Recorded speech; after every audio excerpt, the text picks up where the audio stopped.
Pro kontra ekspor benih lobster terus diperbincangkan. Hingga pada Rabu dini hari kemarin, KPK menangkap Menteri KKP Edi Prabowo dan menetapkannya sebagai tersangka karena diduga menerima uang suap untuk memuluskan izin ekspor benih lobster. Lantas apa untung dan rugi mengekspor benih lobster untuk kehidupan kelautan tanah air? Sudah bergabung bersama kami Suhana, tenaga ahli individual bidang ekonomi, kelautan dan perikanan. Selamat malam Pak Suhana. Selamat malam Mbak Dea. Pak Suhana, belum lama ini Peraturan Menteri Kelautan dan Perikanan nomor 12 tahun 2020 yang berisi izin ekspor benih lobster ini diterbitkan oleh Edi Prabowo sejak ia menjabat. Ternyata ini kan berujung pada kasus hukum. Sebelumnya Edi Prabowo berargumen bahwa pembukaan keran ekspor akan menguntungkan nelayan. Betulkah demikian Pak Suhana? Saya kira tidak betul gitu ya. Kenapa gini? Kenapa? Karena jelas bahwa ekspor benih itu jauh tidak menguntungkan dibanding dengan ekspor yang siap konsumsi gitu ya. Artinya kalau dibilang menguntungkan, ya sekarang terbukti siapa yang diuntungkan gitu kan. Artinya Anda menilai lebih menguntungkan ketika mengekspor lobster dalam berat tertentu bukan benihnya ya? Betul, karena yang harganya mahal kan jelas ukuran konsumsi. Dan pasar benih lobster itu kan hanya satu saja, hanya Vietnam. Tidak ada negara lain seperti itu. Sementara untuk pasar konsumsi itu saya kira bisa ke Amerika, ke Jepang, ke Cina. Khusus untuk ke lobster hidup, sebagian besar larinya ke pasar Cina.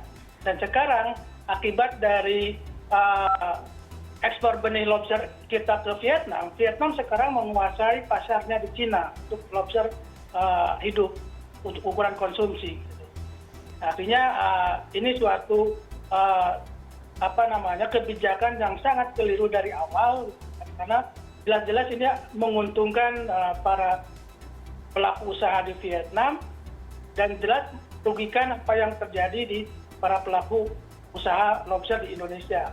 Sekarang saja misalnya para pelaku pembesaran lobster di Indonesia sangat kekurangan benih, khususnya untuk lobster jenis mutiara dan pasir, karena yang diekspor ke Vietnam itu hanya dua jenis, yaitu jenis mutiara dan pasir.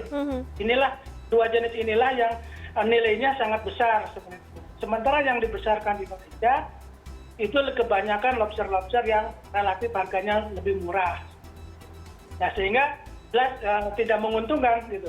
Kalau misalnya yang diekspor itu lobster-lobster yang di luar mutiara sama itu mungkin masih bisa kompetitif, tapi kan ternyata yang diekspor benihnya ini adalah lobster-lobster yang memang harganya mahal. Artinya Anda menangkap kesan bahwa ini menguntungkan pihak-pihak tertentu saja ya, permen ini dibuat?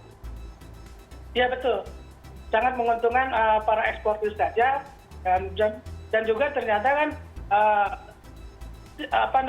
yang masuk ke hasil temuan KPK kan yang dimanfaatkan oleh timnya Pak Edi itu kan cukup besar juga. Bisa kemarin kan laporan KPK di konferensi pers tadi malam hampir 750 juta yang dibelikan di Amerika untuk belanja di Amerika. Sementara kalau Mbak lihat PNBP yang diterima negara, data saya per 12 September 2020 ekspor benih itu ada sekitar 20 juta ekor. Artinya kalau misalnya mengacu kepada tarif PNBP ekspor benih, itu kan per 1.000 ekor itu harganya sekitar Rp250. Artinya kalau misalnya sekitar ada 20.000 ekor yang diekspor, negara hanya dapat sekitar 5 juta. Sementara yang didapat oleh oknum-oknum itu luar biasa, ratusan juta. Nah ini adalah bentuk para mafia dalam hal ini, mafia lobster ini dari awal sebetulnya sudah dapat terdeteksi. Misalnya begini, cuman waktu itu kita belum punya bukti. Misalnya di dalam Permen KP disebutkan bahwa ekspor benih baru bisa dilakukan apabila si pelaku usaha ini sudah dapat membudidayakan minimal 1 siklus. Gitu. Ya. Artinya kalau 1 siklus, kalau di Indonesia ini rata-rata 1 siklus itu 1 tahun. Sementara ini baru izin ekspor 2 bulan, dia sudah melakukan ekspor. Ini kan suatu kejanggalan-kejanggalan seperti itu. Apakah ini kita dari awal sudah melihat itu, cuman kita nggak punya bukti. Akhirnya alhamdulillah KPK sudah bergerak secara cepat, akhirnya bisa menemukan bukti-bukti itu seperti itu. Kalau misalnya Pak Suhana tadi menyebut bahwa sesuai dengan permen ini minimal harus 1 siklus, kira-kira minimal 1 tahun lah untuk bisa membesarkan benih lobster itu menjadi lobster dengan ukuran tertentu yang kemudian punya nilai jual yang tinggi oleh para eksportir ini. Apakah Bapak melihat bahwa peraturan ini tidak realistis secara bisnis sebenarnya? Ya, artinya tidak realistisnya itu begini, karena kita sama dengan Vietnam itu kan negara pesaing kita di dalam bisnis lobster di pasar internasional.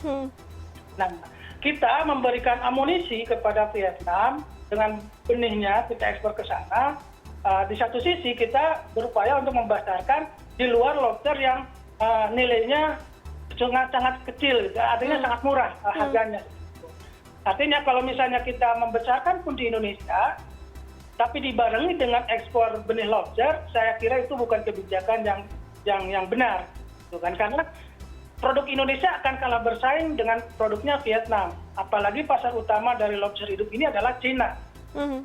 Vietnam bisa masuk ke Cina tidak mesti lewat udara, ya lewat jalur darat pun bisa.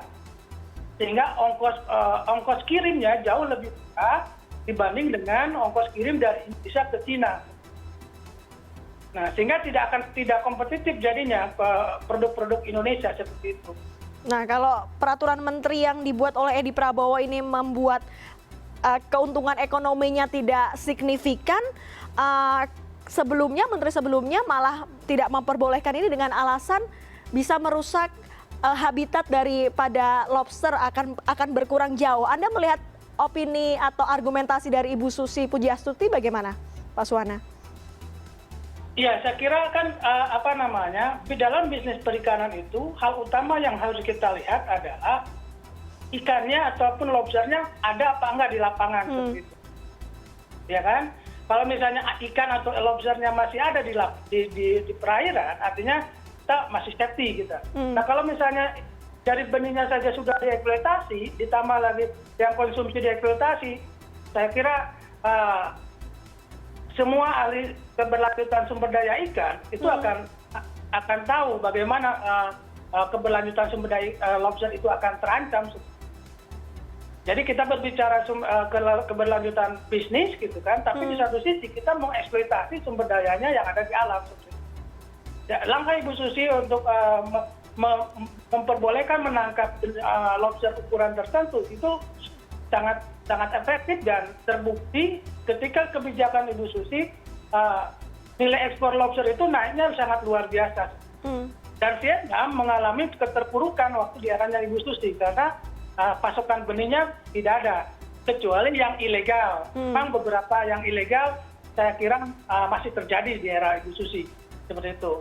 Itu yang dijadikan alasan oleh timnya Pak Menteri untuk mengeluarkan permen ini waktu awal-awal bahwa untuk mengatasi yang ilegal ini maka dilegalkan saja seperti itu. Nah, ini adalah dari awal pola pikir ini yang keliru sebetulnya. Sehingga akhirnya menjadi kebijakan yang sangat-sangat keliru dan sekarang hasilnya bisa kita lihat seperti itu. Ya, Pak Suhana, terakhir ini Edi Prabowo sudah mengundurkan diri karena terlibat kasus dugaan suap dan ditahan oleh Komisi Pemberantasan Korupsi. Tentunya ini dengan Menteri ad interim yaitu Pak Luhut Binsar Panjaitan sekarang duduk di situ. Mungkin saja peraturan menteri itu bisa diubah. Apa saran Anda atau apa hal yang perlu dikoreksi dari permen itu sehingga ada win-win solution antara pengusaha, kemudian nelayan dan juga keberlangsungan kelautan Indonesia? Yang pertama, benih lobster jangan sampai diekspor lagi.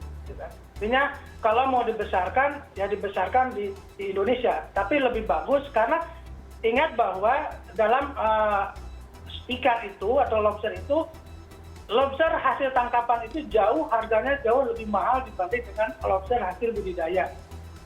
Para pelaku usaha itu tahu seperti itu. Nah, sehingga khusus untuk lobster ini lebih bagus kita tangkap dari ukuran di alam yang ukurannya di atas 200 gram. Para ahli pun merekomendasikan bahwa ukuran yang optimal untuk ditangkap itu adalah sekitar 300 gram. Karena itu memiliki nilai ekonomi yang tinggi seperti itu dibanding dengan yang di bawah itu. Tapi menurut saya khusus untuk di Indonesia di antara 200 itu sudah bisa untuk ditangkap. Baik, terima kasih perbincangannya malam hari ini Pak Suhana mengenai untung dan rugi ekspor benur. Terima kasih atas waktunya. Selamat malam. Sama-sama, selamat malam Mbak Dea.